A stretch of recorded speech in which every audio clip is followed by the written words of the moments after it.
दूसरी सुबह जमींदार, मुनीम और दो आदमी जिनके हाथ में लाठी थी, चारों लोग रामू के घर की ओर चलते हैं।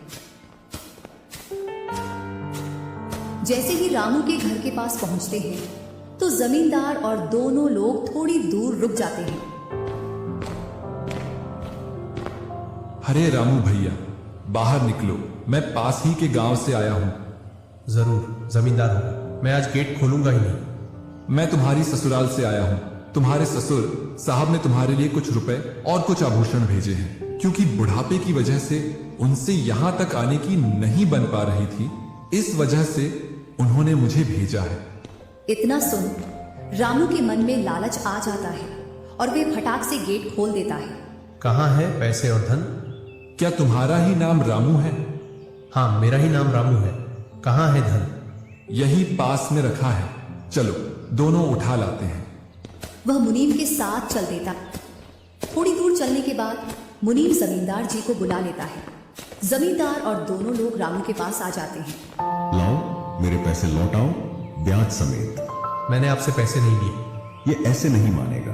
अब तुम दोनों के हवाले करता हूं, तुम चाहे जैसे इससे पैसे निकालो।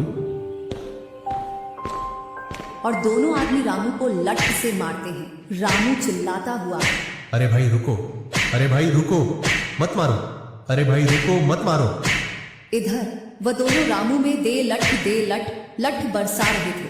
तभी राजू गेट खोलकर देखता है तो रामू पर कुछ लोग लठ से वार कर रहे थे। तो वह दौड़कर उनके पास आता है और बोलता है, अरे भाई रुको। इस रामू ने आज से 5 महीने पहले मुझसे पैसे लिए थे। जब लौटाने की बारी आई तो बहाने कर रहा था। कितने पैसे हैं? 2000।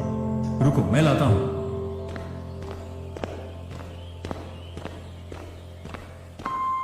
राजू रुपए लाकर जमींदार को देता है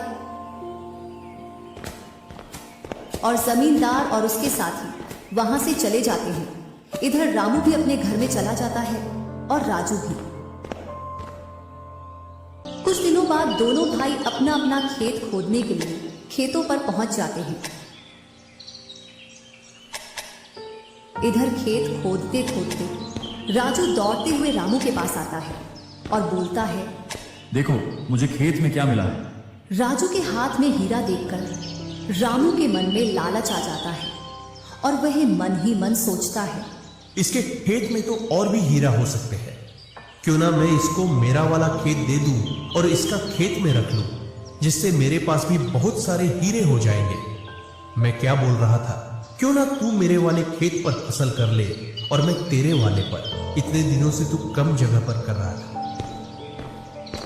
और रामू राजू वाले हिस्से को खोदने लग जाता है।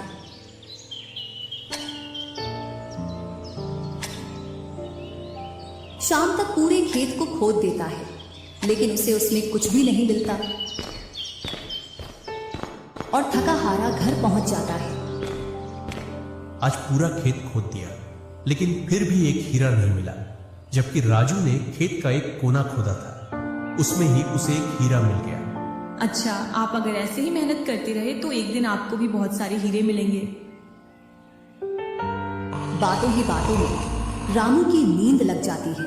तब वह बोलता है, आज जैसी नींद मुझे कभी नहीं आई। हाँ, अगर तुम ऐसे ही मेहनत करते रहे तो आपको रोज ऐसी नींद आएगी। और रामू उसे वर्ष राजू की तरह अपने खेतों में मेहनत करता है और दोनों की फसलें बराबर निकलती हैं, जिससे रामू के चेहरे पर अलग ही चमक दिखती है। एक दिन चारों लोग साथ में बैठकर खाना खा रहे थे। क्या सच में उस दिन खेत में से हीरा निकला था? हाँ भैया, निकला था ना। जो आज आपके घर में उसकी वजह से कई सारे हीरे रखे हैं। इतने में ही रामू की पत्नी बोलती है, वह तो नकली था, आपसे काम करवाने के लिए। इसी प्रकार बातें करते करते चारों लोग अपने अपने घरों में जाकर सो जाते हैं। सुबह होते ही तुम दोनों को राजा साहब ने राजमहल बुलाया है। वह दोनों भाई सेनापति के साथ चल देते हैं। अब पता नहीं कौन सी आपदा आ गई। कुछ नहीं, कुछ अच्छा काम होगा, तभी तो हमें बुलाया है। दोनों राजा के पास पहुंच जाते हैं। हमने सुना है इस वर्ष तुम्हारी फसल सबसे अच्छी निकली है और आपने इस बार सबसे ज्यादा राजकोष में कर दिया है।